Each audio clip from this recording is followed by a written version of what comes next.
పిలవని పేరంటానికి ఇక నుంచి వెళ్తే రూ. 5,000 జరిమానాతో పాటు 3 నెలలు జైలు శిక్ష పడే అవకాశాలు కూడా ఉన్నాయి.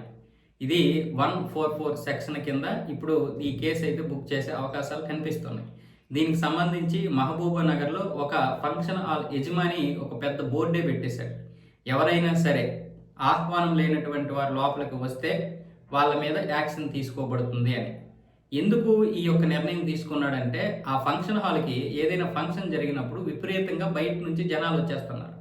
దానివల్ల లోపల ఎవరైతే ఫంక్షన్ చేస్తారో వాళ్ళు తీవ్ర ఇబ్బందులకు గురవుతున్నారు. ఒకటి, వాళ్ళ ప్రైవసీ పాడైపోతుంది.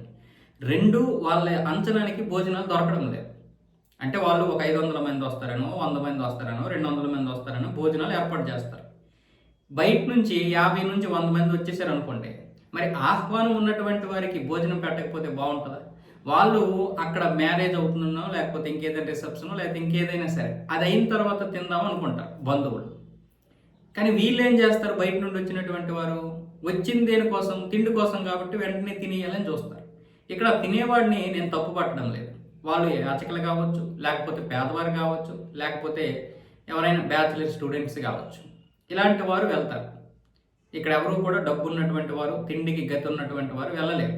సందర్భాన్ని బట్టి అక్కడికి వెళ్తూ ఉంటారు ఇలాంటి వారు. కరెక్టే, వెళ్తారు సరే. కానీ మరి ఫంక్షన్ చేసుకున్నటువంటి పరిస్థితి ఏంటి? అది అన్నదాన సత్రం కాదు. లేదనుకుంటే అక్కడ అన్న సంతర్పణ జరగడం లేదు.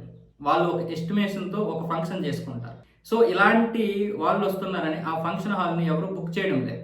ఎందుకంటే మనకు ఒక ఎస్టిమేషన్ దొరకడం లేదు.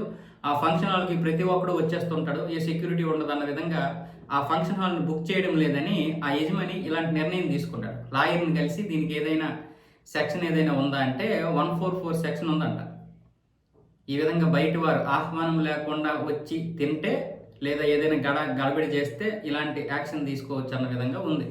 దాన్నే ఆయన బయట ఒక పెద్ద బోర్డు పెట్టి హెచ్చరిక జారీ చేశాడు. ఆయనది తప్పు కాదు కదా. ఆయన లక్షలో కోట్లో పెట్టి ఒక ఫంక్షన్ హాల్ కట్టాడు. మరి ఎవరు బుక్ చేసుకోకపోతే మరి ఆయన యొక్క కుటుంబం ఎలా గడుస్తుంది? ఆయన యొక్క వ్యాపారం ఎలా గడుస్తుంది? మరి ఆయన వడ్డీలు ఎలా కడతాడు? దాని గురించి ఆలోచించాలి కదా మనం. చాలామంది అనుకుంటారు, ఒక నలుగురికి భోజనం పెడితే తప్పేంటి, నువ్వు భోజనం పెట్టలేనటువంటి వాడు ఎందుకురా ఫంక్షన్ చేయకుంటున్నారు. ఫంక్షన్ ఈయన చేయడం లేదు, ఈయన బుకింగ్కి ఇస్తాడు ఆ ఫంక్షన్ హాల్. బయట వాళ్ళు ఫంక్షన్ చేసుకుంటారు, బుక్ చేసుకున్న వాళ్ళు బుక్ చేయడం లేదు. ఎందుకంటే ఈ బయట నుండి ఎక్కువ మంది వచ్చేసి తినేస్తున్నారు. మరి తినేస్తే ఎలా పెడతారు?